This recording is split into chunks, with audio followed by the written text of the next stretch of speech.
It's the season for orbs. I hear they're like everywhere right now. Seen many yourself? Now this may be a little Christmas disco ball, but do you feel much like celebrating at the end of 2024? Or do you just want to go to bed? This is just a little thought for you if you are a change maker. If you're foolhardy enough to describe yourself thusly, going to work to try to make a positive change on, you know, everything. Why? Why'd you do that to yourself? I've just had this thought that the last month of 2024 might be trying to show us something as change makers. That maybe we've been doing it wrong. Now, what I would say there is, I don't mean to invoke shame. We have plenty of that to go around. I won't give you more. No, I don't mean that I've got any better idea than you how we could not have gone at it with the numbers and the facts and trying to go, you know, on the level with the way the system is. And in the end, the way we give account of everything is with those numbers, the costs, the risk implications in the language of those doing the spending and trying to bolster our challenges. If, though, you, like me, are part of the many who were a bit shocked by the US election result. Now, you might not have been because you're a very clever sausage, and many of us absolutely saw it coming, but it's simply true to say that millions of us simply didn't. It was, from a certain point of view, as I put it in a previous testimony, unthinkable. But it's happened. And it's not just Christmas baubles that are spinning. I think a lot of us were to begin with. And in the intervening month, all sorts of things appear to have happened, or not. I mean, what is your algorithm now bringing you, eh? Mine's shifted dramatically from end of days politics to signs in the sky. But I'm wondering if this sort of liminal month, I mean, the whole year was in limbo, waiting on half a dozen different elections around the world, and now the last of the big ones has happened in 2024. It feels like we're just drifting in space now, right? What's going to happen?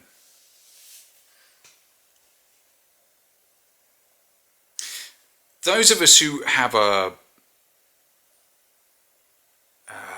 sort of third eye view of the world, I don't have that sort of gifting, and maybe you don't, but maybe you do. Those of us from a spiritual perspective are talking a lot more about awakenings than endings. Everyone seems to agree the times are very weird and very hard. So even if you've got space to think, food in the cupboard, some sort of work to do, you're all too aware as a change maker of all the destruction and violence and end things going on. But the other thing you'll know from your whole freaking career doing this is how thankless and hard the task is.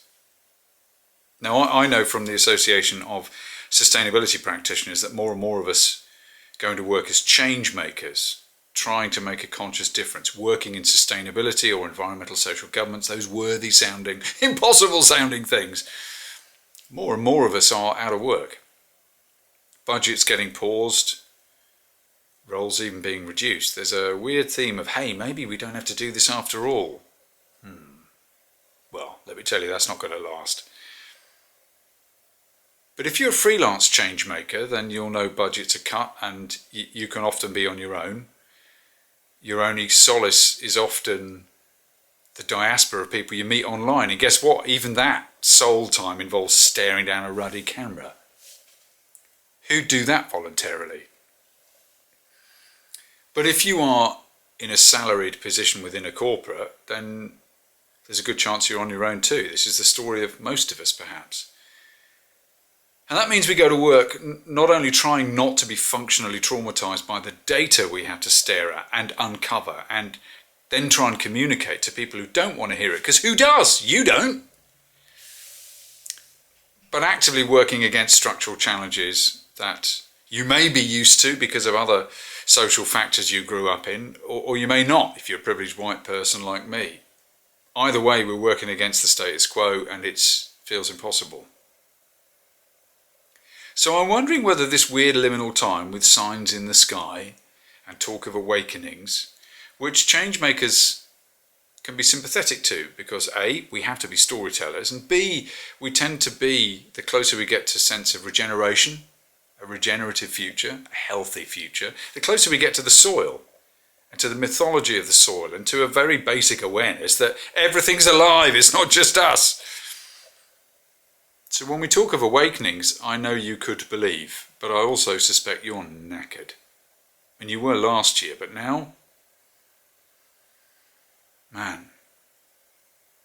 So I wonder whether the message from this idea of is this a time of awakening and change is for you and me to get our heads around what a whole new story really feels like and looks like. Seeing beyond with different eyes and really trying to live in that, or the way I put it is live in the light of a light still over the hill. Now you do that every day in your way, but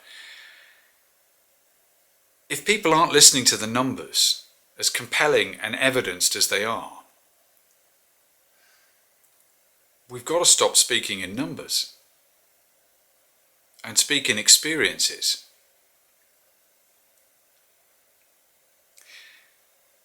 I end up falling back into talking about art all the time, even though nobody needs me to do that, because it is where I think the empowerment is. It's in changing the world in the only way you can. In here. The whole world is in there after all. And this is what I'm always talking about with artistic practices. It's kinetic and somatic, as I put in my last testimony piece. You have to do change, you have to do art, and so you live it into your body, where all of you coincides. And it so changes you. And then as you walk around, that sort of spreads. I think that is the work now. This is where the practices of making can change us and change those around us. So it's interesting that it only struck me in the last couple of days that my favourite ever movie, which is a big ticket movie, it's not cleverly art house, but it is, as far as the soul and imagination are concerned, my favourite film ever, at a push. Spielberg, Close Encounters of the Third Kind. Relevant much to now, is it? I don't know. Let your imagination decide. Let your heart decide. But if you think of that central character who's just an electrical engineer working for the local power company. He's got a young family. He and his wife are in that worst place for a relationship. The kids need you the most. They're dynamic and young and exploring and frazzling your nerves. You're least likely to communicate well with each other as lovers when you are parents at that stage. It's very normal. And they do seem fractiously apart, him and his wife. And then he has this experience. And it may as well be spiritual. But what I hadn't thought about before was how his experience there in that electrical engineer's truck at the crossroads in the dead of night, when a light from heaven beams over his cab and he looks up and there's an alien spaceship. The definitive symbol of a paradigm-shifting, story-altering, radically experience. And then he's got to make sense of it. But in the story of the film, it's like he's been implanted with a thought seed. This idea of an image, and he can't quite get what it is, and it's nagging at him. And so he ends up trying to express it when he first sees it accidentally in a scoop of shaving cream. What does this look like to you? And his wife is somewhere else. She's frazzled by the youngsters and he's suddenly having a vision. But really, of course, she's frazzled by her own sense of something's not right. This can't be all there is in life. And he's not listening to her and she's not listening to him. And she very realistically ends up splatting the shaving cream in his face. But then he's seen this shape of a sort of topped off mountain. And it's this famous place in Wyoming. And he can't get the vision out of his head. He ends up trying to sculpt things and make things out of sort of put it into his kid's model railway. And he gets so obsessed with expressing this thing inside him. It drives his wife away with the kids. But it doesn't stop him, that shock, though he's desperate for them not to go.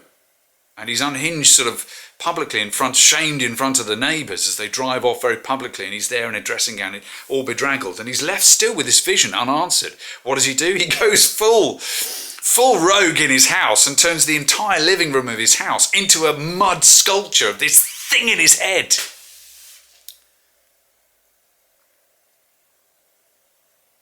I'd never thought before how that is just a picture of art. How you've got to get it out of you when the inspiration is there. And when you're in that flow state, all the other stuff doesn't matter. In this story, his wife and kids have left. He's had an experience he can't make sense of.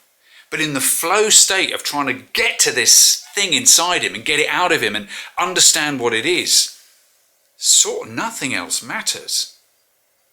Now, in the end, that expression leads him to make other connections, think he's on a crazy road of weirdos that he's not in any way used to culturally, but it takes him all the way to this location in Wyoming, which is, of course, it turns out, in world of the movie, a calling from the aliens to gather and meet them. What a fairy story. And it is, in the end, the sound of When You Wish Upon a Star that John Williams puts in as the mothership flies away. It's a fairy tale in the end. But there Roy, this character, is being forced to become an artist to make sense of his life. And the illustration for me simply is that's how you make a new world. Not by driving your family away and demolishing your home, wherever it is, but the principle of embodying the expressing of what you want to see, what you've got to get out of you. It can take you away from the madness that you can't control anyway. In the end, all change making comes down to you, where you are, and empowering the people around you immediately. It's super local, which is why the UK government's idea to devolve power and create parish councils and more authorities doing democracy locally, I think is super interesting. Spirit of our times, maybe, trying to get out. But our future as change makers, I think, has got to be a lot more just making them. What is it you've got inside you that you just can't unsee? The positive future, the thing you actually want. Have you tried expressing it and making it? If you could give someone an experience, what would it be? We know that we've got to talk to people only when they're ready. I know that in my work. But in this time of signs in the sky and secrets coming out and possible awakenings and everything on the line, we need people who know how to envision things and express it to the world. And so changing the world in your head. Anything's possible in there. And when you let it get out, where will it take your body? Here is to coming alive in 2025. Don't lose heart.